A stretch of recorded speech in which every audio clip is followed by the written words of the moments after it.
Good evening, everyone, and thank you so much for joining us. This is the last event of Lent term 2023, and it is an absolute pleasure to welcome former US Congressman Beto O'Rourke, and I'm sure he doesn't need much of an introduction, but I'm going to give you one anyway.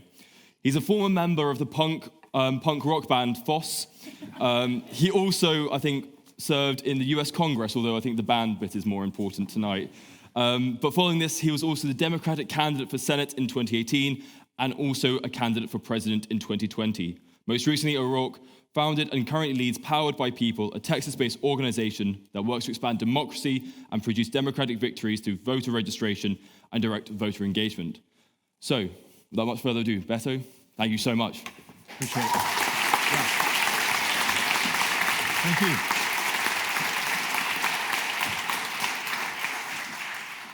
Thank you all for coming out tonight and for this extraordinary opportunity to be with you, to speak to you, but also to listen to you and to answer yours and Chris's questions. I want to thank Chris for the invitation to be here. This is such an incredibly high honor. And to be able to be with my family who joined me on this trip just makes it all the more special. Thanks to Julia for being our tour guide today, covering 800 plus years of history in a couple of hours, allowing us peeks into these colleges whose history and architecture and stories are going to inspire us long after we leave here. Was such a pleasure. And Grace, I don't know if Grace is here, but Grace, who is here, our friend from Ireland, when we showed up at St. John's College, greeted us with Guinness and Bailey's infused donuts to celebrate St. Patrick's Day, which also made this really special. And then before I begin my comments, I just want to acknowledge my wife, Amy, my son, Henry, my daughter, Molly, and our other son, Ulysses.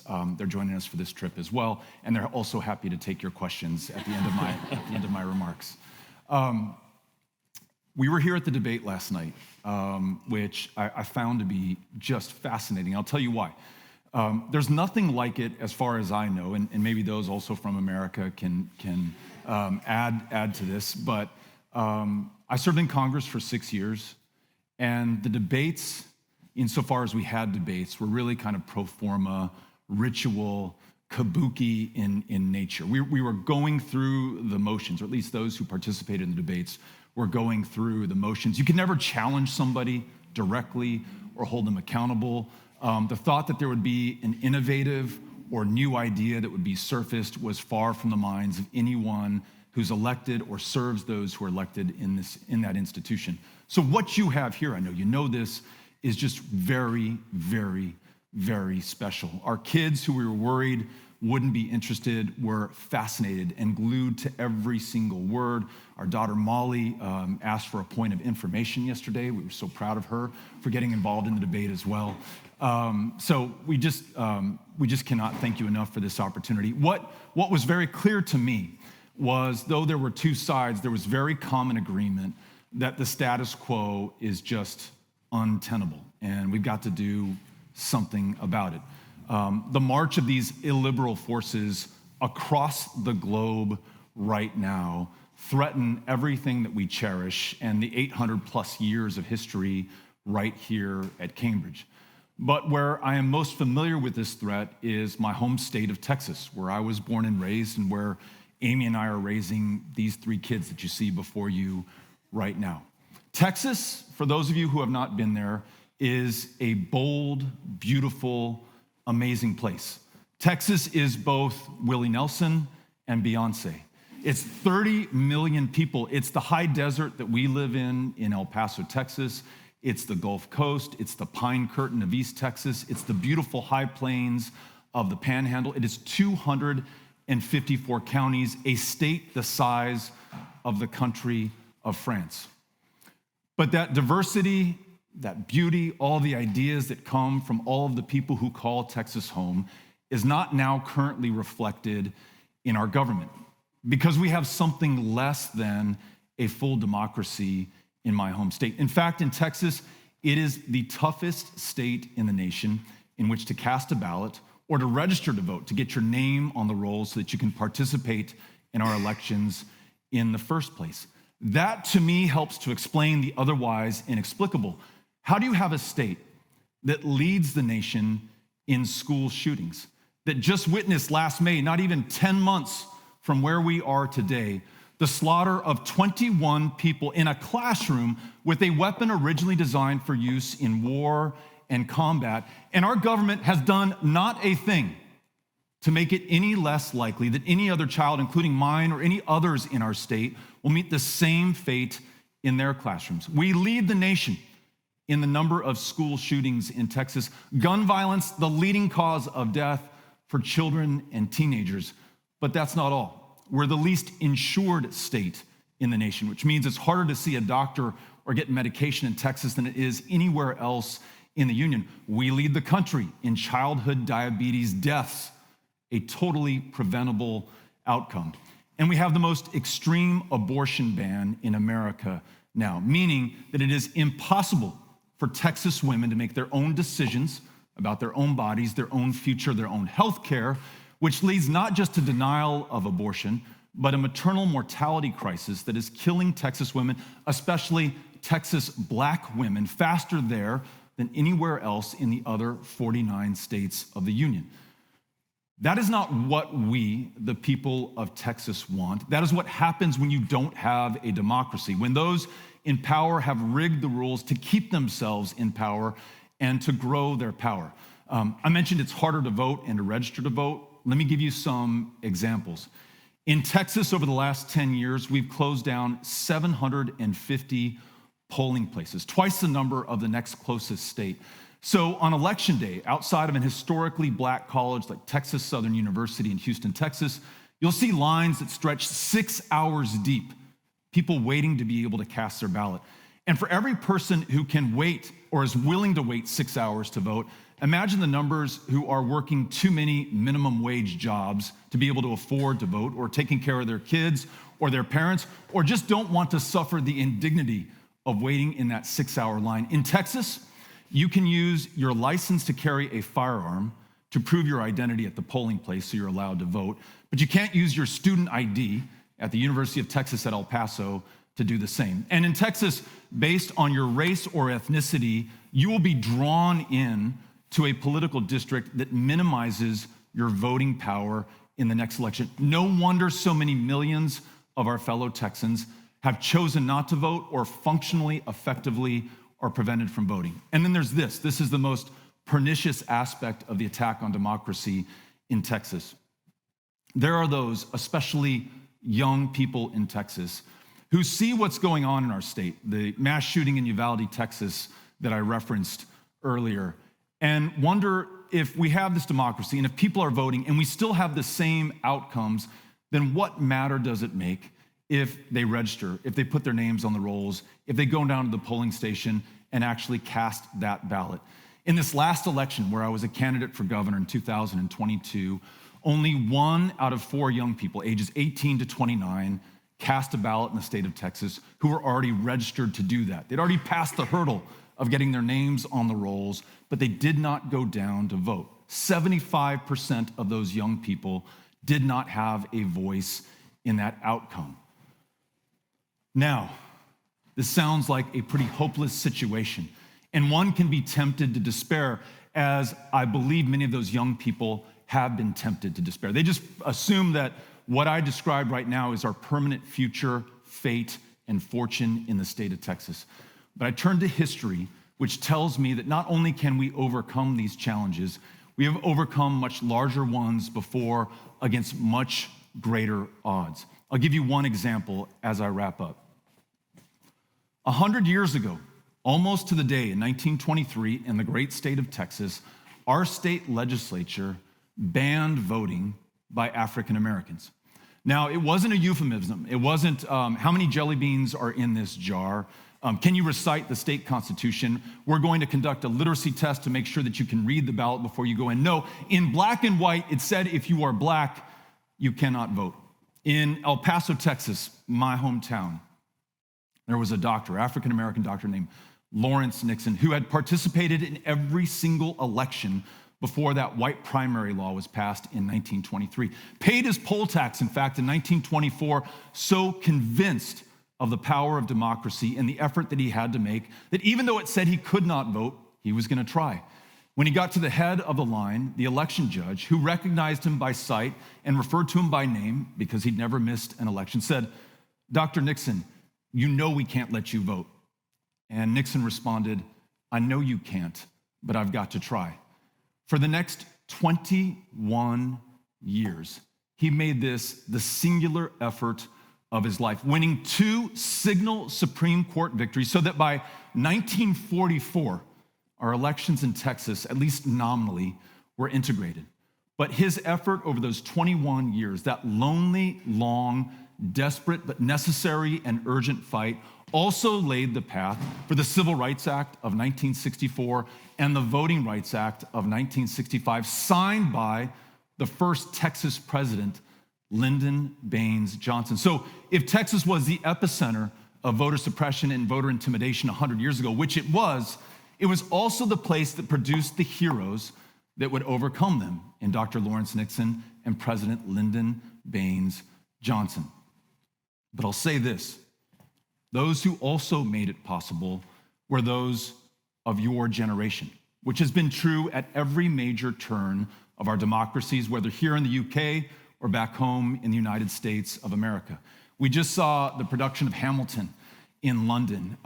That guy was so young at the start of that war. He was 30 years old when he is writing the Federalist Papers to help sell the Constitution that he helped to craft. He was a young person at a major turn of democracy and history who put his life on the line to make sure that we could be here today, at least those of us in the United States of America could be where we are today. Those who fought for the Union cause in the Civil War, their average age was 26. That's the same average age as those soldiers from the United Kingdom and Canada and the United States of America who landed on those beaches in Normandy fighting fascism to protect their democracies here at home. And I was just talking to Chris about what inspired him to get into politics, and it was the civil rights and voting rights movement in the United States of America. And in fact, he followed the trail of the Freedom Riders, those young Americans, 17, 18, 19 years old, who took their lives in their hands by boarding those Greyhound buses and going through the states of the former Confederacy, facing firebombs and thugs and threats and imprisonment in the Mississippi State Penitentiary for having the courage of their convictions. Who are we, given the example that they have set for us, to shirk our responsibility at this moment? The way I look at it, we have inherited their service, their sacrifice, and their struggle. And what we do with it will determine our future and define us in the eyes of our kids and the generations that follow us long after we are dead. That is why I am in this fight in Texas.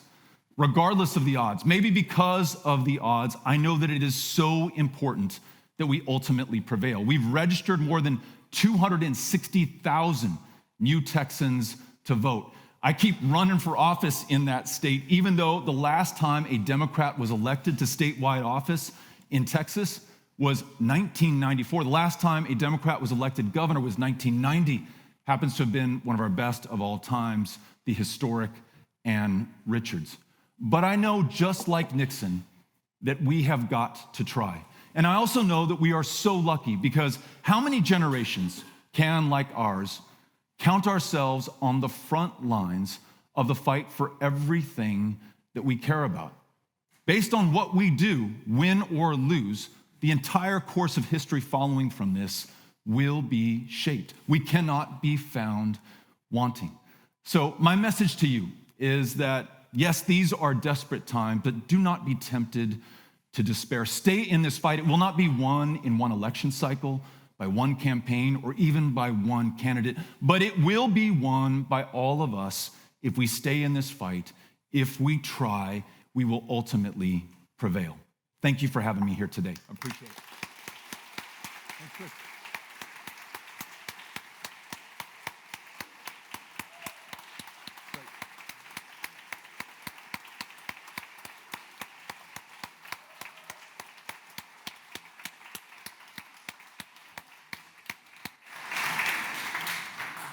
Thank you so much for that. I think one of the great things about being involved in the union having this role is I get to invite people like you to come and speak and to hear from. So thank you so much for those remarks. Just so everyone's aware, I'm going to do a couple of questions and then I'm going to throw it open to you guys so you guys ask your questions as well. There should be microphones dotted about. So when you do raise your hand, please wait for them to come to you. So just to jump right in, you've spent a lot of time driving through the States and through Texas. The first time we spoke, you were driving through Arizona. Has there been anything particular you've noticed changing over the years from when you first started speaking to voters and people on the ground to now? I talked about how tough it is to participate in our politics in Texas, and it is tougher there than it is anywhere else in the US. But I've also seen how transformative it is when we show up in person for one another. Going back to the start of democracy in Athens, más o menos 2,500 years ago, we really haven't improved upon the basic concept that eyeball to eyeball, face to face, we're going to make this basic human connection, find that common cause, and set our city, our state, our country, ultimately our planet in a direction that we can agree on. It will involve compromise, it will involve concessions, it will involve ultimately consensus. So whether it's going door to door in the first campaign I ran for Congress, knocking on 16,000 doors, or going to every one of the 254 counties of Texas, I have seen that effort produce far greater turnout than we've had previously. And when we ran in 2018, although we lost to Ted Cruz, about which I am very sorry, everybody, we got very close, but perhaps more importantly, the effort that I was part of really lifted all of the boats. We had 12 new Democrats win election to our state legislature. We had 19 African-American women win judicial positions in Harris County, home to Houston, Texas, the most diverse city in the country, literally changing the face of criminal justice in the process. This stuff works. And though we may not have won the big ticket races, knowing that we get to be part of this effort that enfranchises more people, brings them onto the rolls, allows more of them to participate and decide our future is one that I know will pay off ultimately. So I've seen that transformation in the electorate, in turnout numbers, in engagement and excitement, and in young people running for office, which I think is really exciting. And I think we're looking at politics both in Britain and particularly in America. It's looking increasingly polarized across parties. Do you think sort of that interpersonal connections you're able to make with voters by knocking on all those doors, by speaking to them, is that how you think you're able to overcome the polarization in traditionally Republican Texas to win so many votes? Yes, I mean, it's not particularly sophisticated. It hasn't all the way worked, clearly, for me in the campaigns that I've run. But again, I don't know that there's anything more powerful or profound than connecting with someone that way. And it's also, I have found in my time in Congress, the key to getting anything done. I was in the minority party for the 6 years in which I served. And the only way I could come back to my constituents in a town hall meeting like this one and deliver the goods was to find that collaborator on the other side of the aisle. And it meant that I would have to make some concessions to win her agreement to the proposal that I was making. Willing to do that instead of coming back home and saying, you know what, I couldn't get this thing done because those goddamn Republicans wouldn't get out of the way. Just keep electing me. One day I'll be in the majority and then ultimately we'll win. That just wasn't going to fly in El Paso, or at least wasn't going to fly for me. I also found this, Chris, it's hard to hate somebody when you're in the same room with them and when you're engaging face to face. I mean, it's still possible, right? We all have those experiences, but watching you all last night, I mean, this was an incredibly vigorous, exciting debate with people who had clearly staked claims on either side. And yet there was this mutual respect that I found really refreshing relative to American politics. I remember during the Obama administration, as a member of Congress, I flew to Central America a few times with Republican colleagues to meet those who are making the trek 2,000 miles to the United States, or those who'd just been deported back to their home countries of El Salvador or Honduras or Guatemala. I really did not like these Republicans I was flying with. They were the impediment, they were the obstacle. They were so dumb and evil and hard-hearted. This is why we can't have progress.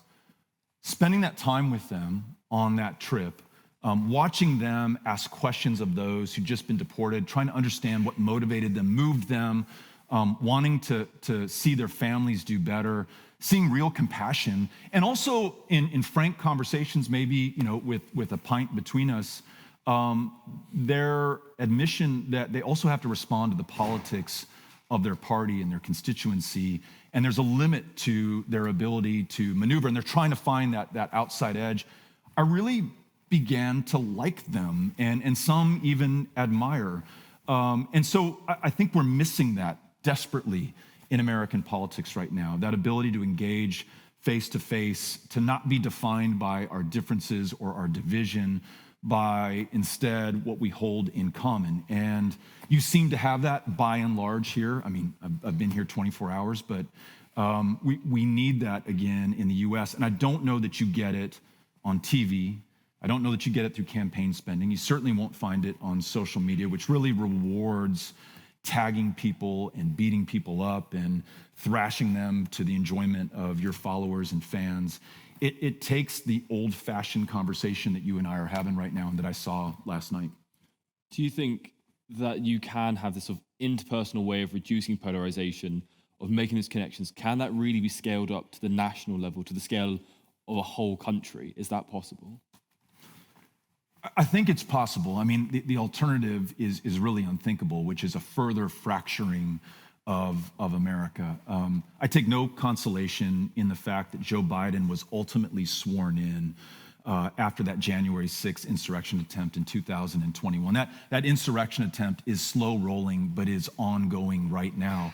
Not too long after that insurrection attempt in 2021, Texas passes and our governor signs the most restrictive voting laws in the nation. They're literally trying to change our ability to participate in power sharing, in politics, in voting, and in elections. And that is certainly going to breed resentment and polarization. And people, as I mentioned earlier, just dropping out of the process altogether. It's fracturing the civic body of the United States of America. So the answer to that threat to democracy, in my opinion, is more democracy. There's a bill known as the John Lewis Voting Rights Advancement Act that is languishing in Congress right now and desperately needs some leadership all the way around in the Senate, in the House, and from the White House to get across the line. We need to involve more people in our politics, and our politics has to look like this. And in America, it has to look like our country. It has to be reflective of those who are represented and who form the constituencies of congressional districts, states, or the nation as a whole. So yes, it's possible. We're at a real moment of truth as to whether we're going to be up to this challenge. There was another one like this following the Civil War and Reconstruction, which enfranchised African Americans for the first time in US history. You had the great or awful compromise, based on your perspective, that effectively removed federal oversight of elections in the Deep South and led to the story I told you about Dr. Lawrence Nixon in Texas and the white primary. In 1890, there was a pro-democracy party that held both houses of Congress and the White House that faltered on the horns of a filibuster, procedural maneuver that stopped the ability for us to move forward on voting rights in 1890. That torch would not be picked up again until 1965. We were in the medieval dark ages of our democracy for 75 years until Dr. Lawrence Nixon, John Lewis, at 24 years old, beaten within an inch of his life crossing the Edmund Pettus Bridge in Selma, Alabama, and LBJ got the Voting Rights Act passed, creating the true first multiracial democracy in American history. We're at this moment, just like 1890, where we could very well lose the last best chance for the last best hope, in Lincoln's words, of this earth, this great American democracy. And again, we've got to come through. So it looks tough right now because we've lost one of those chambers. The pro-democracy party of today, the Democrats, have lost the House of Representatives. Should we regain this has to be the number one priority. And you very clearly outlined sort of the need for change, this moment. What do you see as the future of the Democratic Party? Is it living up to these expectations? Is it capable of meeting the moment which it needs to do? I think it suffers from some of the problems that we have in American politics at large. I mentioned how much of electioneering happens at a distance now, on TV, through money, on social media, and not in person, face-to-face, eye to eye. For the Democratic Party, that has meant that we have largely forsaken rural America. I know that from going to the rural counties of Texas. Most of the counties of Texas are rural. And so often when I was running in 2018, someone would say, this is the first time a Democratic statewide candidate has shown up in this county since Ann Richards was running in 1990. And so it's no wonder that everyone in that county, by and large, has turned to the Republican Party, even though that party has so badly failed them. We lead the nation in hospital closures. Most of those hospitals have closed in rural counties.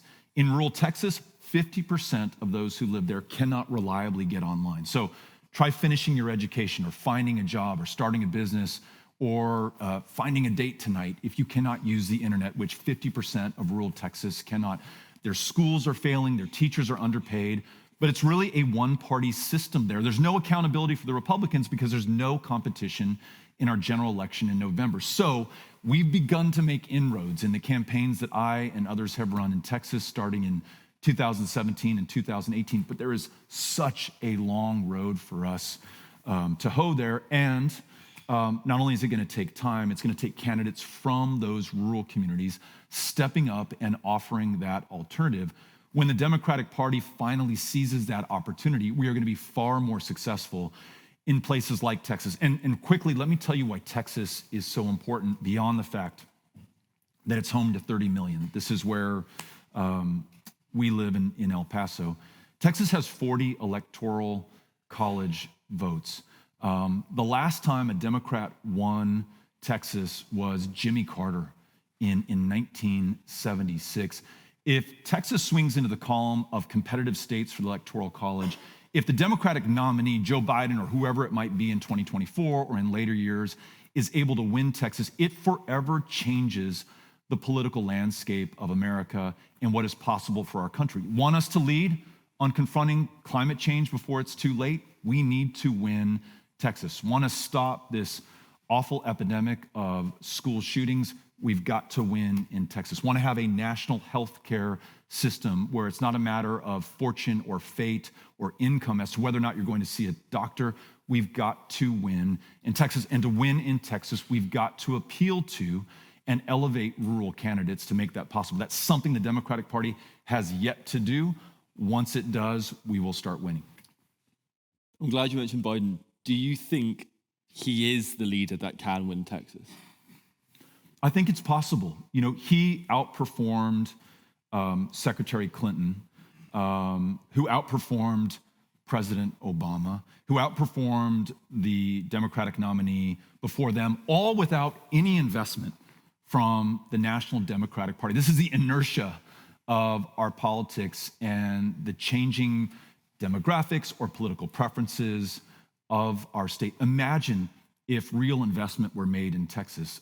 Georgia, 1/3 the size of Texas, saw 10 to 15 times the investment. It was measured in the billions of dollars, which produced Joe Biden's Electoral College victory there in 2020, and two incredibly stunning surprise upsets for the United States Senate in 2021 and again in 2022 when when Raphael Warnock was reelected.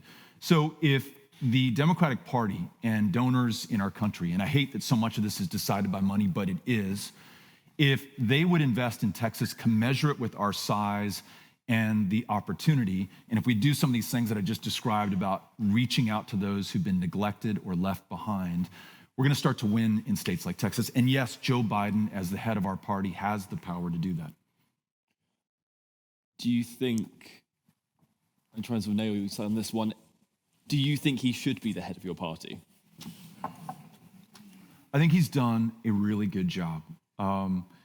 His investment in ending child poverty, for example, has lifted millions of Texas children out of poverty. He's made sure that they have a meal that they can count on, a bed that they can go home to, a stable situation in life so that they can do better than they otherwise would have been able to do. His historic investment in confronting climate change. It's not all of what we need, but I think it was about all that he was going to possibly be able to get, and he got that done. I think his management of the situation, the war in Ukraine so far has been masterful. The revealing of our intelligence before Russia invaded, saying Russia was going to invade to prepare the world, and especially Ukraine, for what we knew based on our sources to be inevitable. That was a departure from how presidents had handled classified information in the past, and it was a bold stroke that I think gave Ukraine and those who are supporting democracies in the West a fighting chance. So if he is our nominee, I am going to support him. I'm going to campaign for him. I'm going to do everything I can to make sure that he wins the state of Texas. So a bit on you, actually. What do you see as your next steps? Do you want to seek office again, go back into electoral politics, or are you now much more focused on the work in sort of voter rights organization and getting into communities? Where do you see yourself? You know, I really see myself as one of many millions on this team in Texas who are doing everything we can to restore a democracy that has been stolen from us. And so whether it's powered by people, you mentioned my leadership of that organization, where we've registered hundreds of thousands of people to vote, where we advocate for voting rights before the state legislature, where we do the kind of door-to-door voter engagement, not just in election years, but importantly in non-election years, so that we develop relationships with those who have the power to decide the outcome of these contests. If it is as a candidate, because that's the highest and best use of whatever I bring to the table.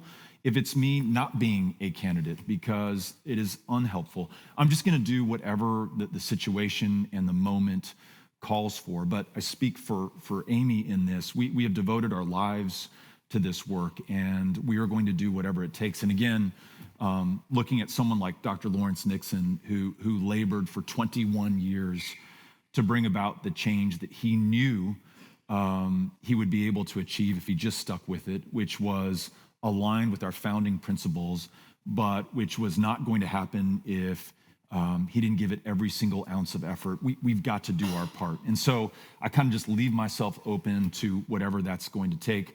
Right now, the focus is on voter registration and voting rights and doing what we can to advance voting rights legislation in the Congress. Final question from me before I open up to everyone else. You've run for many offices throughout your time, including for president. How do you go about even preparing to run for office? What goes through your mind? And actually, what ultimately motivated you to seek nomination for president, the governorship, the Senate, Congress? What drove you to do those? I remember Amy and I were watching the election returns in 2016, when, much to our surprise, maybe to yours as well, Donald Trump was elected president of the United States of America. And we just turned to each other, living in a city where 1 out of every 4 people was born in another country, a city of immigrants that is one of the safest, if not the safest, in the United States of America, not in spite of, but because we are a city of immigrants. To see a guy who was just elected on a platform of building walls to separate us from immigrants, calling them criminals and rapists, which led inevitably to caging children and separating families and the deaths of those who are coming here to seek asylum and refuge, or coming to the United States to do those things. We had to do our part. And we literally turned to each other, locked eyes, and said, we've got to do something. And it became obvious that running for Senate for the seat now held by Ted Cruz was what we had to do. And making a virtue of a necessity, not having any money, we traveled each one of those 254 counties of Texas, met with people where they were, listened to them, found the common ground in the common cause. And I think we're part of transforming what is possible in Texas. I mentioned some of those elections down the ballot. I also think it contributes to the shortening of the time it will take to win political power. If not for me, and I'm unimportant in the equation, then for someone who is going to govern based on our values and founding principles. So once we made that decision, Amy said, fuck it. What do we have to lose? we're in Congress right now in a minority position, minority party, in a junior member of Congress. Our Congress works on seniority. It would take years to make the kind of impact that I wanted to have there. What do we have to lose by risking everything to make sure that we can come through? And that animated every moment of that campaign. 2 years on the road. I think probably 9 out of every 10 days, I was sleeping in some other county than my hometown. Very often, our kids were joining us on the road. But there was just an urgency to that effort. And not just from me, from everyone who was a part of it. Millions of people not only voted, but hundreds of thousands volunteered, knocked on doors, made phone calls, reached out to perfect strangers to bring them into this thing. And we had the largest voter turnout in Texas in 50 years. And I became the first Democrat since LBJ to win the 5 major metro areas in Texas since 1964. So something transformative happened there that we got to be a part of. But again, as with Nixon, only through that work, that effort that is spread across hundreds of thousands of people. We're still in it. We're still part of it. It's part of the reason that I'm here today, because not only do I want to share this message, but I also want to take inspiration back for the fight that will continue when we get back to Texas. Right, I think that's a great note to open up to you guys. So please raise your hand. Every question. Oh, it's a lot. Let's go to the front here first. First off, thank you so much for coming. I'm from San Antonio, so it's very nice to see Wonderful. you representing the Texas Democratic movement here in the UK. I was just really interested. There's a lot of perception I've noticed both in the US and even in my experiences here in the UK of framing Texas and the South, in particular the red states, as backward, as conservatives like hillbillies, hicks, this kind of idea that just an uneducated, ignorant kind of fueling their own demise and gladly going into fascism. I'm just curious if these are maybe misconceptions or preconceptions that you've encountered both in Texas and just abroad, if it's maybe even something that's potentially crossed your mind given that there have been these defeats in Texas, and how do you address these sentiments in general? It's going to feel so good, right? When we, not me or you necessarily individually, but when we finally win and forever destroy that notion that we are backwards or that we value white supremacy more than the individual liberties of our fellow Texas citizens, or that we are somehow incapable of extending health care to those who really need it, or as the state that is probably doing more to produce climate change, a state that could do more to confront climate change. There is so much untapped potential in Texas, but it's going to take these political victories and winning political power to make that happen. Day to day, county to county, meeting people who share their stories and their struggles. The family of a woman who died of the flu. She's a Texas school teacher, isn't paid enough. Her insurance plan as a school teacher not great enough to afford flu medication, and succumbs to something that would probably be unheard of here, I imagine. Meeting people in their early 20s who have diabetes and glaucoma and are untreated. Insulin costs nothing at this point to produce, but for them, it is completely out of reach. Working $7.25 an hour jobs, which means that if you have a minimum wage job in Texas, you're not working one minimum wage job, you're working 2 or 3 to make ends meet. Voting, for many of these people that I've talked to, is a luxury. I just don't have the time to do it, they tell me. So when I meet them, hear their stories, find their courage, I know when I share it to others, it will provoke compassion, empathy, hopefully action ultimately, which I think is the perfect antidote to despair, to giving up, to saying just the hell with it, we're never gonna make it, let's leave Texas, right? But instead staying there for the fight and coming through. So largest medical center on the planet is in Houston, Texas. San Antonio, one of the most beautiful cities that I've ever been to anywhere. The culture, the traditions, the people of the planet who've decided that Texas is gonna be their home. There's so much for you and I to be proud of. We now need that to be reflected in our government and the policies that our government pursues. And we're gonna do it. Just let's stay the course and stay in that fight. Brilliant. Just at the back over there, yeah.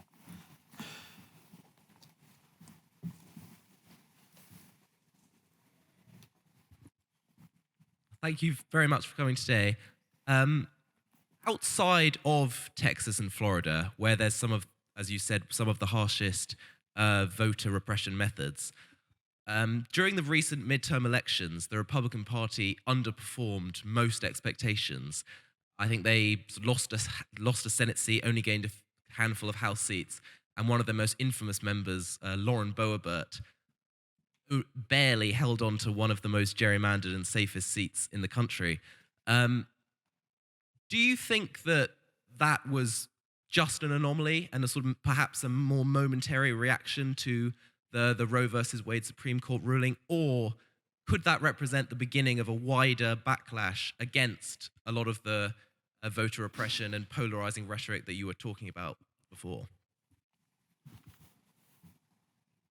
The honest, quick answer is I don't know, right? We'll need more elections to be able to intelligently answer this really important question. But my sense is that there will be a cost to that insurrection that I talked about that didn't just happen and wasn't the result of both sides or some intrinsic failing in American democracy. There was one party led by one man who fomented and led a mob to try to overturn a lawfully, legitimately decided election for president. I remember in 2016, I went to the swearing in of Donald Trump. It was actually 2017, January. He was elected in 16. I went to the swearing in. I got all this correspondence from my constituents in El Paso. What the hell are you doing? This is a terrible human being. How could you go there and pay honor to him? And of course, my response was, I'm not going to his swearing in to pay honor to him. The fact that we can peacefully transfer power, that a guy who almost killed himself for 8 years to make our country better, passing the Affordable Care Act, for example, so that more people could actually live and see a doctor, is going to willingly hand over power to a man who promises to destroy everything he's built. That's really special. Let's not fuck with that, right? Let's honor that. The fact that this tradition, 240 plus years, is under attack, unlike any time since the Civil War, is going to be something that we're dealing with for as long as this slow rolling insurrection continues. And I do think it has something to do with the unexpected strength of Democrats in congressional races.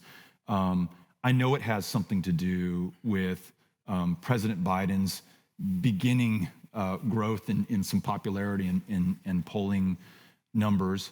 And at some point, there is going to be this accounting for what has happened. I want it to come much sooner. The fact that Ted Cruz, who on that day, January 6, 2021, is on the floor of the House where that debate was taking place, even though he was a senator, openly lying and feeding misinformation, lies to the American public to produce that very predictable outcome that he still has a seat in the United States Senate is really hard for me to stomach. But I believe in the peaceful, nonviolent resolution to our differences at the ballot box. And that means we've got to win political power. And that means that in the 2024 election, whoever runs against Ted Cruz, I think, should make that central to their campaign, as well as talking about how we're going to make sure that more people can afford to see a doctor, the economic justice in raising the minimum wage from $7.25 to at least $15 an hour,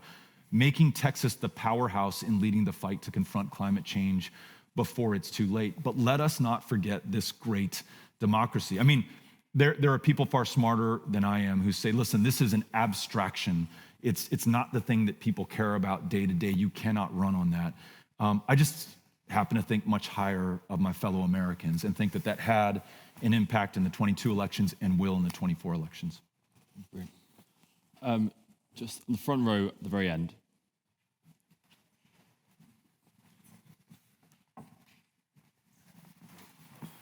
For coming today. We talked briefly last night. I'm from Denton, Texas, so didn't realize there was another one in the chamber, so glad to have that representation.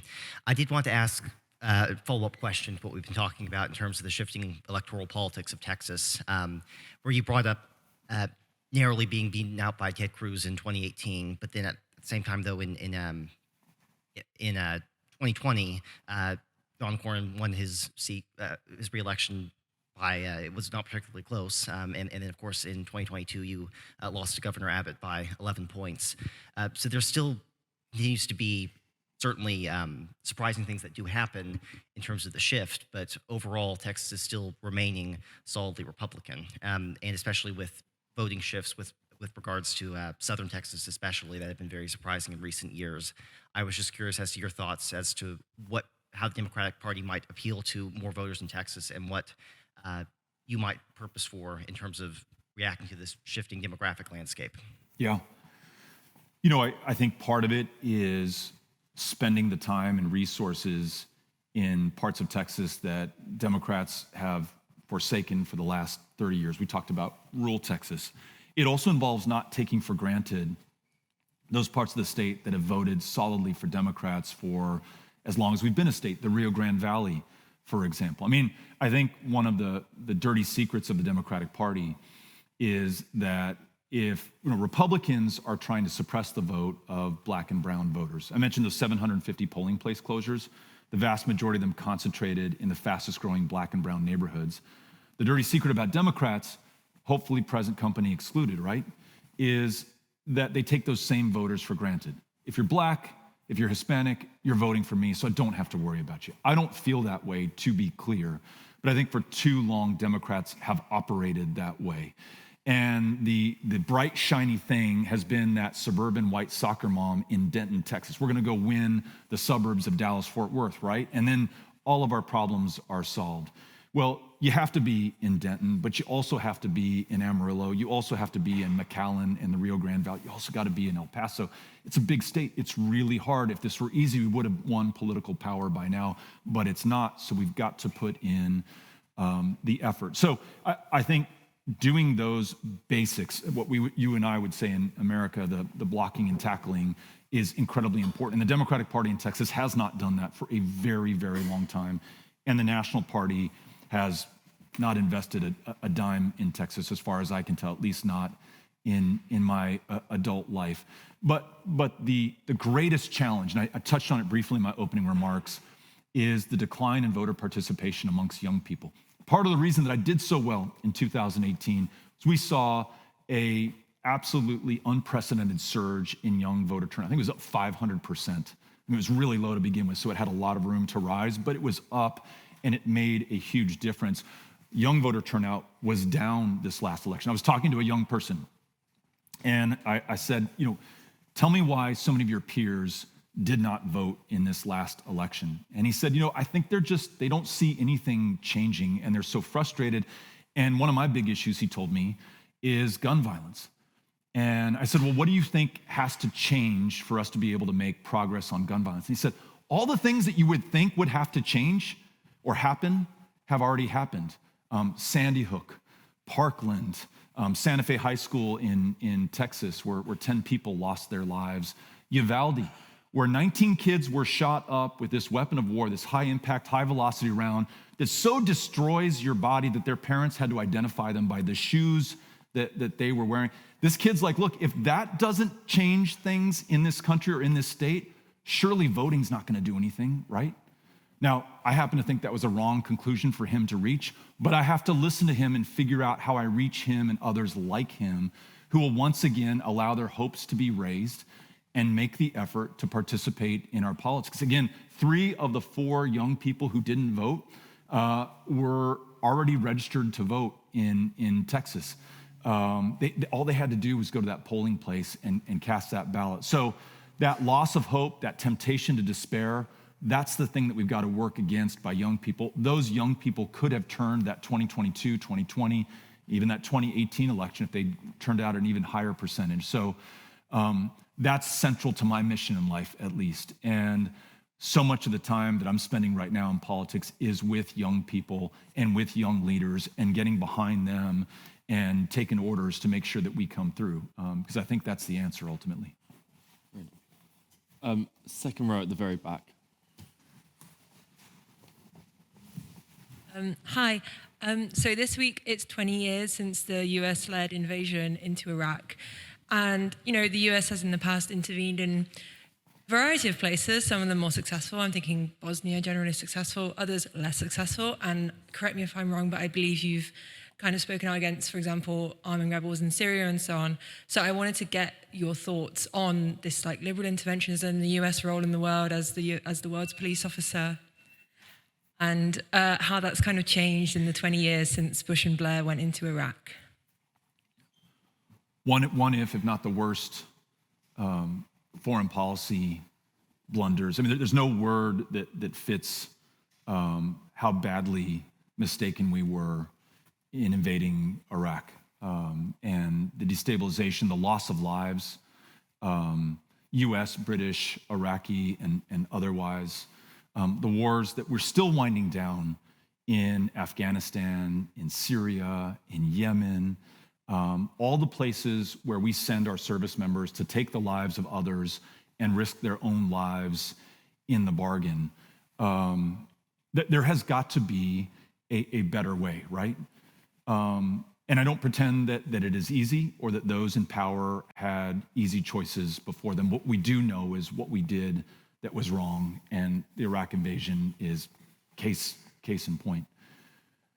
I would love to see the United States use its extraordinary convening power. I mean, we call a meeting and people come to the meeting, unlike few other countries, to figure out how we can resolve some of these seemingly intractable problems. One that really bedevils much of the globe right now is the migration or movement of people across the planet.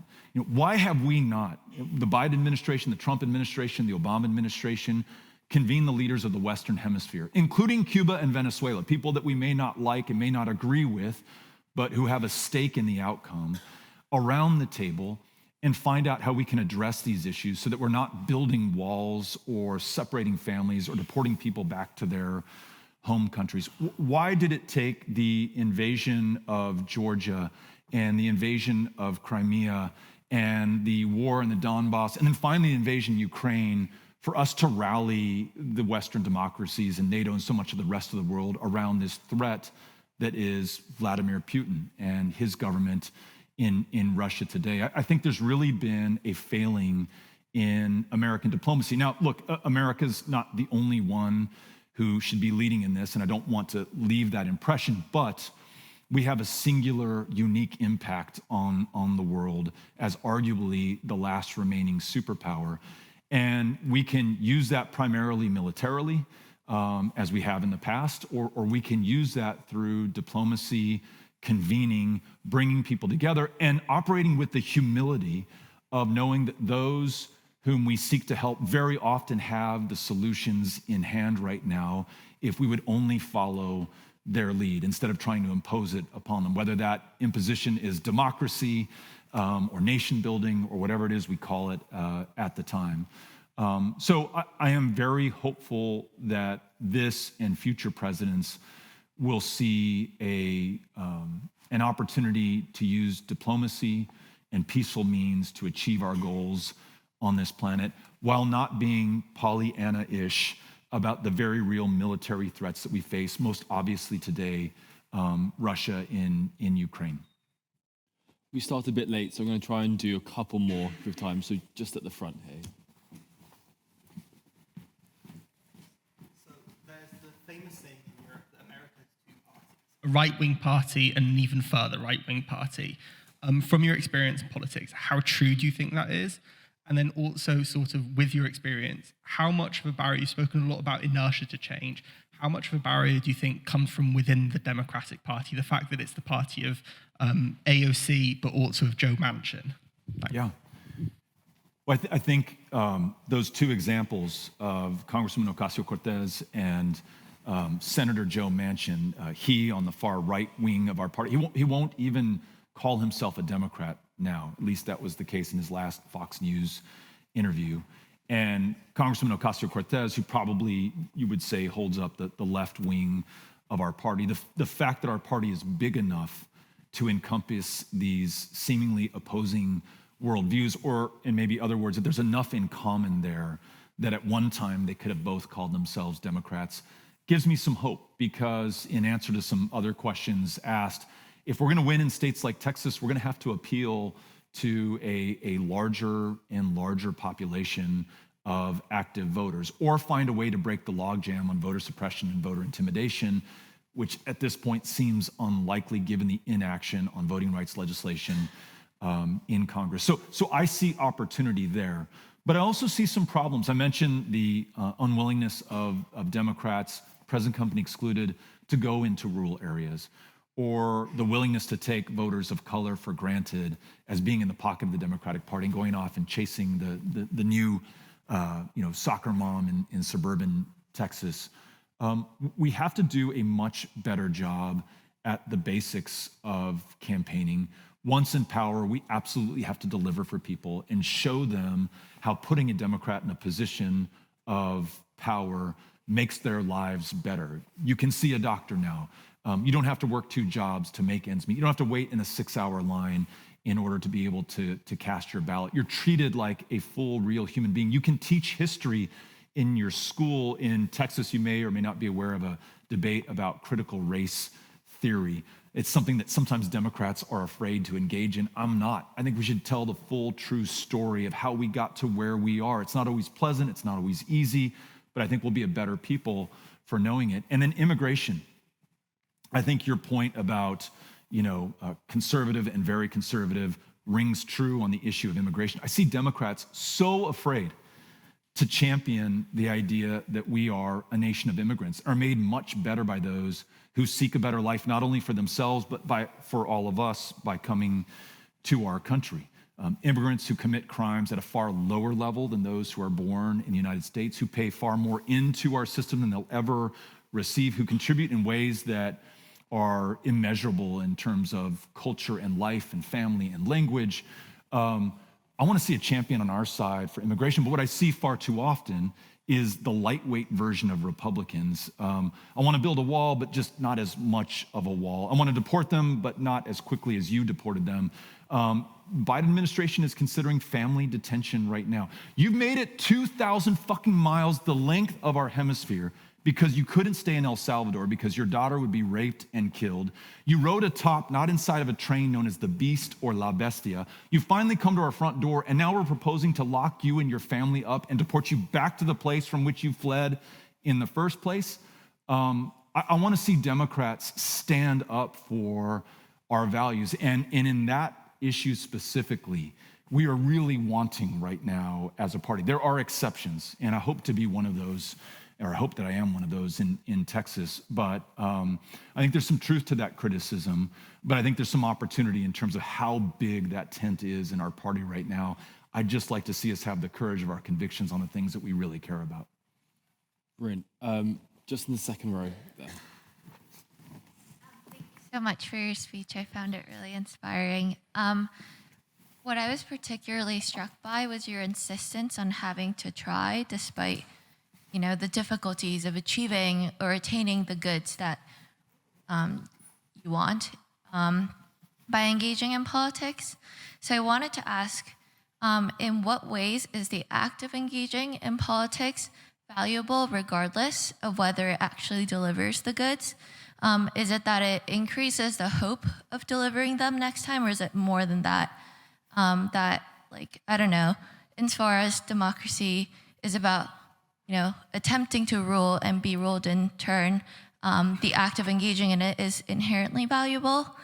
And another question I had is, I don't know, I'm someone who's kind of scared of politics. So I wanted to ask, given your experience, in Congress and also having campaigned, do you think that politicians that you encounter are largely motivated by desire to improve the lives of their constituents or their own ambition for power? Some deep stuff we're getting into. On the second question, here's the surprise for me. I assumed that it was the latter. I assumed that most of the people I was going to meet in Congress were there to advance their political careers, their financial prospects. They were in it for the fame or the glory or the position. And what surprised me, and again, as I was sharing with Chris earlier, amongst many Republican colleagues, was they were there for all the right reasons. They happened to see the world from a different point of view. They happen to be constrained politically by their constituency and the primary process that we have in the United States, where, especially in the Republican Party, someone can out-radical you, and so you always have to be watching that right flank. But they're taking 2 flights to get to DC to do their job, 2 flights home to their home district to be with their family and their constituencies, and they're doing that every single week, and mostly laboring in the shadows. It's not a very glorious job. There's 435 House members. No one really knows who you are outside of your hometown. They were there by and large for the right reasons. And there were certainly exceptions to that, many exceptions to that.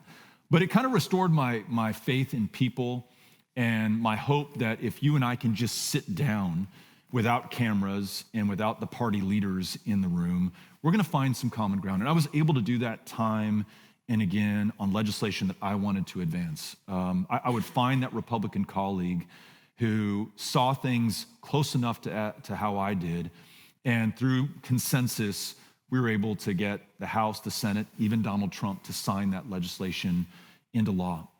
Your first question about, is this stuff worth doing even if you don't know the outcome, or even if it is very likely you're going to fail? Resoundingly yes.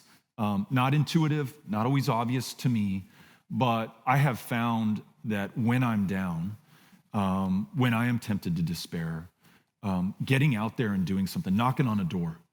And I've knocked on tens of thousands of doors at this point. It is really intimidating for me. Who's going to answer that door? Are they going to like me? Are they going to hate me?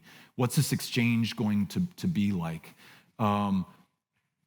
Getting over that intimidation, getting over the inertia of sitting on the couch or strolling through Twitter, and actually being with people, I always have a good day afterwards. I might wake up tempted to despair, end the day knocking on doors, knowing that we're going to get through. So I do think there's a virtue in action in its own right. And certainly from the story I told you of Dr. Nixon, and there are so many others, John Lewis is another one who comes to mind, their willingness to, against the odds, continue day after day to get into that fight and to take action, not knowing when or if they would be successful, is just so damn inspiring. And we in the United States would not be where we are without them. I think, how did in 1965, a nearly all-white United States Congress, a Southerner from the former Confederacy in LBJ, confer voting rights on those from whom it had been denied for 75 years? It was the shock to the conscience of John Lewis, literally taking matters into his own hands and crossing that bridge, taking action one foot in front of the other, beaten almost to death, and transmitted across the nation.